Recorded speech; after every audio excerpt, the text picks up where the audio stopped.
একবার স্ত্রী সবাস করার পর ফ্রেশ না হয়ে আবার মিলিত হলে কি গুনাহ হবে? যদি শ্বশুর শাশুড়ির সাথে বনিবনা না হয় তাহলে আলাদা থাকলে কি গুনাহ হবে? নারীরা উচ্চ আওয়াজে কোরআন তেলাওয়াত করতে পারবেন কি না? মহিলারা যদি অজু করা অবস্থায় কোনো পুরুষ দেখে ফেলে তাহলে কি অজু থাকবে? স্ত্রী মারা গেলে স্বামী গোসল করাতে পারবে? আর কি কি করণীয় আছে স্বামীর জন্য? মেয়েরা নখে কালো কলব দিতে পারবে কি না? কেমন করে বুঝবো আল্লাহ আমার গুনাহগুলি মাফ করেছেন? মাঝে মাঝে প্রসাবের পর পিচ্ছিল তরল জাতীয় কিছু গেলে কি শরীর বা কাপড় নাপাক হবে? মেয়েদের কি পশু পাখি জবাই করা জায়েজ আছে? হাতে তালি দেওয়া কি জায়েজ আছে? অনেকে বলে হারাম। এটা ইসলামের বিধান কি? বাচ্চাদের পেশাবের ফোঁটা মেঝেতে পড়লে যদি তা নিজে নিজে শুকিয়ে যায় তবে কি তাদের নামাজ পড়া যাবে? বাজনা ছাড়া নুপুর পড়া যাবে কি না? কাজা নামাজ কিভাবে আদায় করব? আমি টয়লেটে থাকা অবস্থায় যদি আজান শুরু হয় তখন কি আজান উত্তর দিতে পারি? মোবাইলে কোনো সূরা রিংটোন হিসেবে রাখা যাবে কিনা? কোনো কিছুতে পা লাগলে সালাম করা কি জায়েজ? খাওয়ার সময় ছেলেদের গোপে পানি বা খাবার লাগলে তাকে হারাম হবে? টাক মাথায় চুল লাগানো যাবে কিনা? গীবতের গুনাহ থেকে বাঁচার উপায় কি? নামাজের ছোট সূরা আগে এবং বড় সূরা পরে পড়া যাবে কি না? যাদের অল্প দাড়ি তাদের চাপ দাড়ি উঠানোর জন্য কি ঔষধ ব্যবহার করা যাবে? প্রিয় দর্শক, আজ দেরি না করি চলি আমরা প্রশ্ন উত্তর দেওয়ার পর্বে।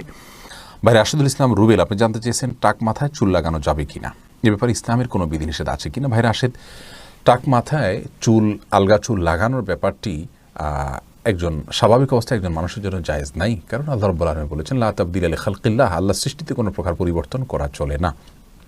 এখন কারো চুল পড়ে গেছে, তিনি আলগা চুল লাগিয়েছেন, এটা এক ধরনের প্রতারণার মতো। যেমনিভাবে চুল সাদা হয়ে গেলে সেটাকে কালো করার যে একটা প্রবণতা, নিজের বয়স লুকানোর চেষ্টা, অথবা বয়স ছাড়াও অনেক সময় সাদা হয়ে থাকে, তো এই যে নিজের অবস্থার পরিবর্তন করার চেষ্টা, এই জিনিসটাকে ইসলাম ভালোভাবে দেখে না। অতএব এটাকে স্বাভাবিকভাবে রেখে দেওয়াটাই উচিত, এবং এখানে কোনো প্রকার লুকোচুরি করা এটা অনুচিত এবং অসুন্দর।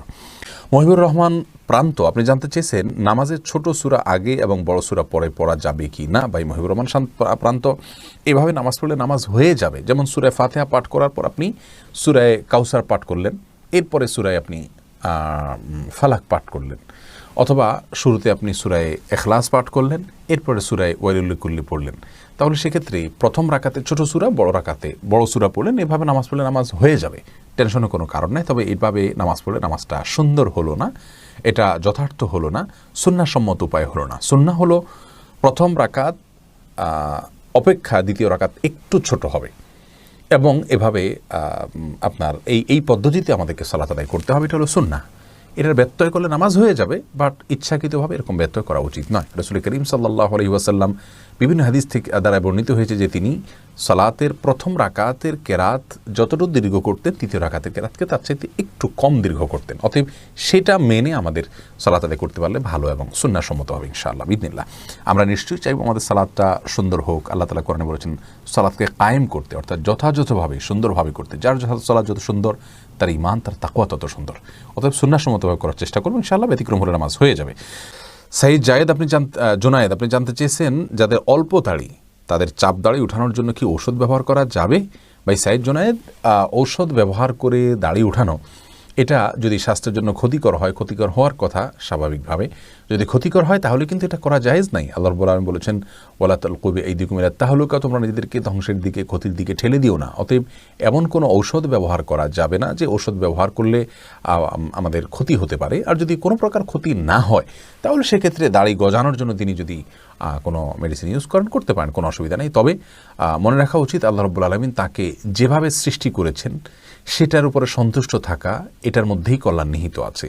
চাপদাড়ি বা গালভর্তি দাড়ি হলে অনেক সুন্দর দেখা যাবে, সন্দেহ নাই, কিন্তু আল্লাহ রাব্বুল আলামিন আমাকে যেভাবে সৃষ্টি করেছেন, আল্লাহর এই ফয়সালায় সন্তুষ্ট হয়ে যাওয়া, এটার ভিতরেও কিন্তু এক ধরনের তৃপ্তি আছে, এর মধ্যে এক ধরনের শান্তি আছে। এই জন্য এই ধরনের পথগুলো অবলম্বন না করা ভালো। কিন্তু যদি স্বাস্থ্যের জন্য ক্ষতিকর কিছু না হয় তাহলে করতে পারেন, কোনো নিষেধাজ্ঞা নেই। তামান্না ইসলাম সেতু, আপনি জানতে চেয়েছেন মেয়েদের কি পশু পাখি জবাই করা জায়েজ আছে? বোন, অবশ্যই জায়েজ আছে। মুরগি, হাঁস, এই জাতীয় পশু পাখি, গরু, এগুলো জবাই করার ক্ষেত্রে অনেক উদাহরণ আমাদের সমাজে আছে। যেমন ভাই বোন দুজন মিলে একসাথে গরু জবাই করতে পারবেন না শেয়ারে। তারপরে আপনার মেয়েরা গরু বা ছাগল বা কোনো পশু জবাই করতে পারবেন না। গোসল ফরজ অবস্থায় গরু ছাগল জবাই করা যাবে না। স্বামী স্ত্রী একজন ধরবেন, একজন জবাই করবেন, এভাবে করা যাবে না। এরকম নানাবিধ কথা আমাদের সমাজে প্রচলিত আছে, এগুলো সবগুলো ভ্রান্ত ধারণা।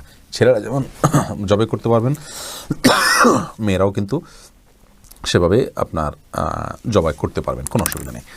জবের যে শর্ত আছে বিসমিল্লাহ আল্লাহু আকবার বলে জবাই করে ফেলবেন। মোহাম্মদুল্লাহ হাবিব আপনি জানতে চেয়েছেন, রেস্টুরেন্টে মুরগি দ্বারায় তৈরি কোনো খাবার গ্রহণের সমস্যা আছে কি, বিশেষ করে ড্রেসিংয়ের ব্যাপারে? দেখুন, রেস্টুরেন্টে মুরগি খেতে পারেন যদি আপনার কোনো হারামের কোনো আলামত না থাকে বা প্রবল কোনো সন্দেহ না হয় যে এখানে হারামের মিশ্রণ আছে। শুধু খুঁতখুঁতে স্বভাবের কারণে এটাকে বর্জন করার হারাম মনে করার কোনো কারণ নেই। আর ড্রেসিংয়ের বিষয়ে ডক্টর খন্দকার আবদুল্লাহ জাহাঙ্গীর রহমানুল্লাহর গবেষণা সবচেয়ে আমার কাছে সমৃদ্ধ এবং যুক্তিসঙ্গত মনে হয়। আবদুল্লাহ জাহাঙ্গীর রহমাহুল্লাহর গবেষণাটির আগে আমরা ভিন্ন যে গবেষণা আছে সেটা বলছি। আমাদের দেশে অনেক ওলামা একরাম মনে করেন যে মুরগির ড্রেসিং করলে সে মুরগি খাওয়া জায়েজ নাই, এবং সেক্ষেত্রে তাদের যুক্তি হলো যে মুরগি জবাই করার পর তার পেটে যদি ড্রেসিং বলতে নাড়িবুড়ি বের করা ছাড়া যদি ড্রেসিং করা হয়, তার পেটে যদি নাড়িবুড়ি থাকে ওই অবস্থায় যদি গরম পানিতে চুবানো হয় চামড়াটা পৃথক করবার জন্য, তাহলে সেক্ষেত্রে আপনার ভেতরের যে নাপাকগুলো আছে, তার মল আছে, নাড়ি ভুঁড়ির ভেতরে ময়লা আছে, সেগুলো গোশতের সাথে মিশে যেতে পারে। তাহলে নাপাক মিশে গেলে আর খাওয়া যাবে না। এই জন্য ড্রেসিং এভাবে করা, অর্থাৎ পেটে নাড়ি ভুঁড়ি রেখে পানিতে, গরম পানিতে ড্রেসিং করা ওলামা একরাম নাজায়েজ বলেন।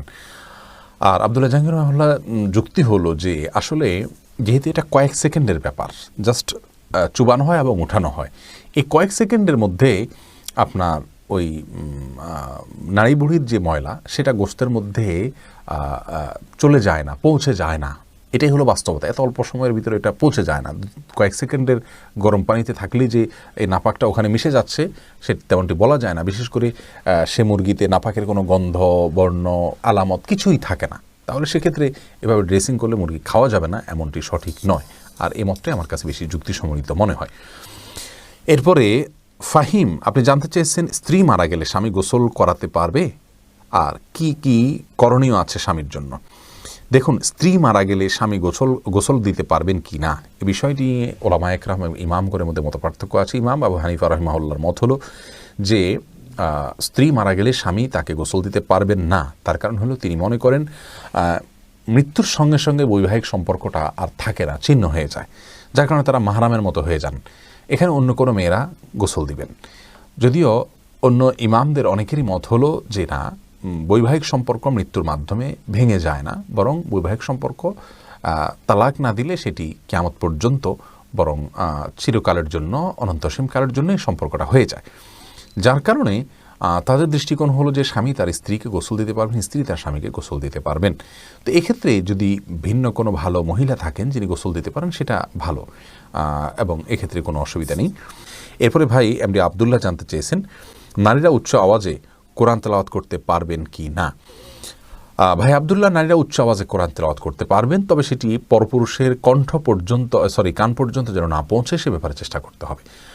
নিজের বাসায় করতে পারেন, নিজের ঠিকানায় করতে পারেন। নিজের ঠিকানায় যদি বাসায় যদি দেবর থাকেন, অন্য কেউ থাকেন, তাহলে তাদের কান পর্যন্ত যেন আওয়াজটি না যায় সে ব্যাপারে তাকে সচেতন থাকতে হবে। কারণ কোরআন তেলাওয়াতের ক্ষেত্রে কণ্ঠের মধ্যে কোমলতা সৃষ্টি করতে হয়, সৌন্দর্য সৃষ্টি করে তেলাওয়াত করা হলো তেলাওয়াতের আদব।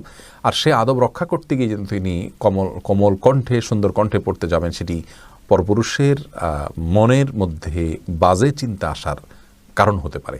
সেই জায়গা থেকে তিনি জোরে পড়বেন যদি একাকী থাকেন বা কেউ না শুনে। আর যদি কেউ শোনার মতো থাকে তাহলে তার কান পর্যন্ত যেন না যায় সেভাবে তিনি তেলাওয়াত করবেন ইনশাআল্লাহ তাআলা। এরপরে এমডি মনিরুল ইসলাম জানতেছেন, গীবতের গুনাহ থেকে বাঁচার উপায় কি? ভাই মনিরুল ইসলাম, গীবতের গুনাহ অত্যন্ত জঘন্য গুনাহ, বান্দার হক খুবই জঘন্য গুনাহ। আর এটা আমাদের কাছে ঘি ভাতের মতো হয়ে গেছে। সকাল বিকাল দুপুর দিন রাত, বাসায় অফিসে রাস্তায় ঘাটে, পরিচিত অপরিচিত সবার সঙ্গে আমরা অহরহ গীবত করে বেড়াচ্ছি। এটা মহামারী হয়ে গেছে। চোখের গুনাহ আর মুখ দ্বারা গীবতের গুনাহ, এগুলো আমরা সবচেয়ে পরিমাণে বেশি করি। আল্লাহ তাআলা আমাদেরকে হেফাজত করুন। এগুলো থেকে বাঁচার উপায় হলো, যে ব্যক্তির সঙ্গে গেলে গীবত হয় তার সঙ্গ থেকে যথাসম্ভব দূরে থাকার চেষ্টা করা, হয়ে গেলে আল্লাহর কাছে লজ্জিত হয়ে মাপ চাওয়া। যে ব্যক্তির গীবত করে ফেলেছেন তার জন্য দোয়া করবেন, আল্লাহুম্মা গফিরলাহু ওয়ারহামহু। নিজের ভাষায় দোয়া করবেন, আল্লাহ তার জন্য আপনি তাকে ক্ষমা করে দিন, তাকে আপনি মাফ করে দিন। অর্থাৎ যার গীবত করে ফেলেছি, আল্লাহ তার প্রতি আমি অবিচার করে ফেলেছি, সেই জায়গা থেকে তার জন্য আপনি ক্ষমা চাইবেন, ইনশাআল্লাহ বিসমিল্লাহ, সেটাই আপনার জন্য যথেষ্ট হবে। এরপরে আফরিন সুলতান জান্নাত আপনি জানতে চেয়েছেন, বাজনা ছাড়া নূপুর পরা যাবে কি না? জীবন আপনি নূপুর পড়তে পারেন যদি সেটাতে বাজনা না থাকে এবং বাহিরে আপনি যখন পড়ে যাবেন সেটা আপনার পায়ে থাকতে পারে, কোনো অসুবিধা নেই। সাহাবা ইকরামের মধ্যে থেকে অনেকে নূপুর পরেছেন, অনেক মহিলা সাহাবীরা নূপুর পরেছেন, এরকমটি হাদিস দ্বারা স্পষ্টভাবে আমরা জানতে পারি। মাহফুজ মুন্না, আপনি জানতে চেয়েছেন খাওয়ার সময় ছেলেদের গোপে পানি বা খাবার লাগলে তাকে হারাম হবে? না, এমন কোনো কথা নেই গোপে পানি বা খাবার লাগলে হারাম হয়ে যাবে, এটা জায়েজ নেই। রবিউল ইসলাম জানতে চেয়েছেন কোনো কিছুতে পা লাগলে সালাম করা কি জায়েজ? না ভাই, কোনো কিছুতে পাও লাগলে সেখানে হাত দিয়ে সালাম করতে হবে। হাত দিয়ে যদি সালাম হয় না, পা ছুঁয়ে এটাকে সম্মান করতে কোনো কথা নেই। কিন্তু আমাদের সমাজ যেহেতু পাও লাগাটাকে অসম্মান মনে করা হয়, এটা ওরফ, আর ওরফের একটা এতেবার এবং গ্রহণযোগ্যতা ইসলামী শরিয়াতে আছে, যার কারণে কারোর গায়ে পাও লাগলে সেটা লাথি দেওয়ার সাথে কিছুটা সাদৃশ্যপূর্ণ হওয়ার কারণে আমাদের সমাজ এটাকে দূষণীয় মনে করে। আরবেনরা দূষণীয় মনে করে না, তারা জন্য পাও লাগলেও এটাকে কিছু মনে করে না। তো আমাদের সমাজে যদি দূষণীয় মনে করা হয়, সেহেতু যার কাছে যার গায়ে পাও লেগেছে তাকে যদি আপনি একটু টাচ করে আপনি আসলে পাও লাগাতে চাননি, হাত লাগাতে চেয়েছেন অথবা অশ্রদ্ধা করতে চান, এটা বোঝাতে চান, তাহলে সেটা ঠিক আছে, এটাতে দোষের কিছু নেই। তবে এর মানে এই নয় যে তাকে আপনি সালাম দিবেন। ঘরের দেয়ালে সৌন্দর্য বাড়াতে প্রজাপতির ছবি বা স্টিকার লাগানো যাবে কি না? ঘরের দেয়ালে সৌন্দর্য বর্ধন করার জন্য প্রজাপতির পূর্ণাঙ্গ ছবি, যে পূর্ণ অবয়ব বোঝা যায়, এরকম স্টিকার আপনি লাগাতে পারবেন না, কারণ কোনো প্রাণীর ছবি অঙ্কন করা, মূর্তি তৈরি করা এগুলো নিষিদ্ধ, যার কারণে আপনি পরিপূর্ণভাবে স্পষ্ট বোঝা যায় তার অবয়ব, এরকম কোনো কিছু করা যায় হবে না। আমিনা ইসলাম জানতে চেয়েছেন কিস্তিতে কোনো পণ্য ক্রয় করা যাবে কি না? যাবে, কোনো অসুবিধা নেই। নিশাত তাসনিম জানতে চেয়েছেন ঘরের সৌন্দর্য বাড়াতে যদি পেইন্টিং ব্যবহার করা হয় তবে এটা কি অপচয়ের অন্তর্ভুক্ত হবে? না, অপচয় হবে না। পেইন্টিং ব্যবহার করাতে কোনো অসুবিধা নেই। আল্লাহ রাব্বুল আলামিন এটা আমাদের যাদেরকে সামর্থ্য দিয়েছেন তারা সৌন্দর্যের জন্য এটা করতে পারেন। একজন সাহাবী সুন্দর পোশাক, একটু ভালো পোশাক পরিধান করার ব্যাপারে নবী সাল্লাল্লাহু আলাইহি ওয়াসাল্লাম জানতে চেয়েছেন এটা অহংকার হবে কিনা, তখন তিনি বলেছেন ইন্নাল্লাহ জামিল ইউহিব্বুল জামাল, নিশ্চয়ই আল্লাহ তাআলা সুন্দর, তিনি সৌন্দর্যকে পছন্দ করেন, অতএব এটা সৌন্দর্যের অংশ হবে ইনশাআল্লাহ বিদিনিল্লাহ। তবে অতিরিক্ত এত বেশি যেন না হয় যেটা অপচয়ের শামিল হয়ে যায়। শারমিন সোনালী, আপনি জানতে চেয়েছেন যদি শ্বশুর শাশুড়ির সাথে বনিবনা না হয় তাহলে আলাদা থাকলে কি গুনাহ হবে? আলাদা থাকলে গুনাহ হবে না, ওনাদের হক যদি মোটামুটি আদায় করা হয়, তাদের যেটুকু প্রয়োজন, আলাদা থাকলে যে গুনাহ হবে এমন কোনো কথা নেই। নাহিদ আলম জানতেছেন উলঙ্গ ছবিতে ভুলে দৃষ্টি পড়ে গেলে কি গুনাহ হবে? ভুলে দৃষ্টি পড়ে গেলে গুনাহ হবে না, কিন্তু যখনই স্মরণ হবে তখনই সাথে সাথে ফিরে আনতে হবে। আল্লাহ তাআলার ভয়, আল্লাহ তাআলা আমাদেরকে সেই ভয় এবং তাকে নসিব করুন। এমনি বাপ্পি জানতে চেয়েছেন আমি টয়লেটে থাকা অবস্থায় যদি আজান শুরু হয় তখন কি আজান উত্তর দিতে পারি? না ভাই, আপনি অপেক্ষা করবেন, বের হয়ে আজান উত্তর দিয়ে দিবেন। রুহুল আমিন জানতে চেয়েছেন দক্ষিণ দিকে মুখ করে বাড়ি বানানোর ক্ষেত্রে ইসলামের কোনো নিষেধাজ্ঞা আছে কিনা? না, কোনো নিষেধাজ্ঞা নেই। আপনার বাড়ি কোন দিকে মুখ করে বানাবে সেটা সম্পূর্ণ আপনার ইচ্ছার উপর নির্ভর করবে। দক্ষিণ মুখ করলে বাতাস বেশি আসবে, করতে পারেন, বা অন্য কোনো মুখ করে করতে পারেন, কোনো অসুবিধা নেই, কোনো বিধিনিষেধ নেই। এমদাদুল হক জানতে চেয়েছেন মোবাইলে কোনো সূরা রিংটোন হিসেবে রাখা যাবে কিনা? না, কোনো সূরাকে রিংটোন হিসেবে রাখা যাবে না, কারণ এতে কোরআনের প্রতি অসম্মান হয়। এদিক থেকে অসম্মান হয় যে কোরআন আপনার রিংটোনের কাজে ইউজ হওয়ার জন্য নাজিল হয়নি। এটা কোরআনের আয়াতকে দিয়ে যদি আপনি ঠোঙা বানান, সেখানে মুড়ি রাখেন, এটা যেরকম অপমান, রিংটোন হিসাবে কোরআনের আয়াতকে সেট করলে এরকম অপমান, কোরআনকে অজায়গায় ব্যবহার করা হয়। আর দ্বিতীয়ত হলো এটা যে কোনো জায়গায় বেজে উঠবে, টয়লেটে বেজে উঠতে পারে, সেক্ষেত্রে অসম্মান হবে আল্লাহর কালামের। আবার অপূর্ণাঙ্গ অংশে আপনি তেলাওয়াতের এমন কোনো পর্যায়ে আপনি কল রিসিভ করতে পারেন যেখানে অপূর্ণাঙ্গ কথা থেকে যাবে, সেটাও কোরআনের অপব্যবহার। সব মিলিয়ে এটাকে রিংটোন হিসেবে ব্যবহার করা যাবে না। আফরিন মোল্লা, আপনি জানতে চেয়েছেন কাজা নামাজ কীভাবে আদায় করব? দেখুন, কাজা নামাজ আদায় করার পদ্ধতি হলো যখন আপনি অনেকগুলো সালাত ছুটে যাবে তখন ধারাবাহিকভাবে পড়ে যাবেন, যতটুকু সম্ভব শুধু ফরজগুলো আদায় করে যাবেন, সুন্নত আদায় না করলেও চলবে, এগুলো পড়ে ফেলবেন আস্তে আস্তে। আব্দুল হামিদ রিপন জানতে চেয়েছেন একবার স্ত্রী সহবাস করার পর ফ্রেশ না হয়ে আবার মিলিত হলে কি গুনাহ হবে? কোনো গুনাহ হবে না, তবে মাঝে যদি অজু করে নেওয়া যায় তাহলে সেটা সুন্নত আদায় হবে, আর না করলেও গুনাহ হবে না। শাহিদা খাতুন জানতে চেয়েছেন কেমন করে বুঝবো আল্লাহ আমার গুনাহগুলি মাফ করেছেন? এটাকে নিশ্চিতভাবে বোঝার কোনো উপায় নেই বোন শাহিদা, তবে আল্লাহ রাব্বুল আলামিন আপনার গুনাহ মাফ করেছেন তার আলামত হিসাবে আপনি গুনাহ থেকে বেঁচে থাকার সুযোগ পাচ্ছেন, তওবার তৌফিক পাচ্ছেন, এবং ভালো কাজ করার তৌফিক পাচ্ছেন। এগুলোকে আপনি আলামত হিসাবে ধারণা করতে পারেন, কাউন্ট করতে পারেন, তবে নিশ্চিতভাবে বলার কোনো সুযোগ নেই। এই জন্যই তো আল্লাহ রাব্বুল আলামিনের কাছে তওবা আমরা মৃত্যু পর্যন্ত করে যাব, মাগফিরাত আমরা মৃত্যু পর্যন্ত চেয়ে যাবো ইনশাআল্লাহ বিদিনিল্লাহ। মামুন চৌধুরী জানতে চেয়েছেন বাচ্চাদের পেশাবের ফোঁটা মেঝেতে পড়লে যদি তা নিজে নিজে শুকিয়ে যায় তবে কি তাদের নামাজ পড়া যাবে? যদি নিজে নিজে শুকিয়ে যেমন কোনো আলামত না থাকে তাহলে সেখানে নামাজ পড়া যাবে। আব্দুল মমিন জানতে চেয়েছেন মহিলারা যদি অজু করা অবস্থায় কোনো পুরুষ দেখে ফেলে তাহলে কি অজু থাকবে? দেখুন ভাই আব্দুল মমিন, অজু করা অবস্থায় কোনো পুরুষ দেখলে অজু ভাঙবে এমন নয়, তবে সেটা যদি ইচ্ছাকৃত দেখেন তাহলে গুনাহ হবে, আর অনিচ্ছাকৃত হলে গুনাহও হবে না, কিন্তু এই দেখার সাথে অজু ভাঙার কোনো সম্পর্ক না, অজু থাকবে ইনশাআল্লাহ। এমডি নাসির উদ্দিন জানতে চেয়েছেন, মাঝে মাঝে প্রস্রাবের পর পিচ্ছিল তরল জাতীয় কিছু গেলে কি শরীর বা কাপড় নাপাক হবে? যদি শরীরে লাগে তাহলে সে অংশটা ধুয়ে ফেলবেন, কাপড় লাগলে সে অংশটা ধুয়ে ফেলবেন, বাস তাহলেই চলবে। নাপাক হবে যেটুকু লাগবে সেটুকু জায়গা। জহিরুদ্দিন মোহাম্মদ বাবর জানতে চেয়েছেন, হাতে তালি দেওয়া কি জায়েজ আছে? অনেকে বলে হারাম, এটা ইসলামী বিধান কি হাতে তালি দেওয়া? এটাকে হারাম বলার সরাসরি কোনো সুযোগ নেই, তবে অবাক করা কোনো কিছু, ভালো কিছু দেখলে মুখে সুবহানাল্লাহ বলা, আশ্চর্য হলে সুবহানাল্লাহ বলা, মাশাআল্লাহ বলা, এটা হলো সুন্নাহ, হাতে তালি নয়। কিন্তু যদি কেউ হাতে তালি দেন তাহলে সেক্ষেত্রে হারাম হয়ে যাবে, এটা মোটেও সঠিক নয়।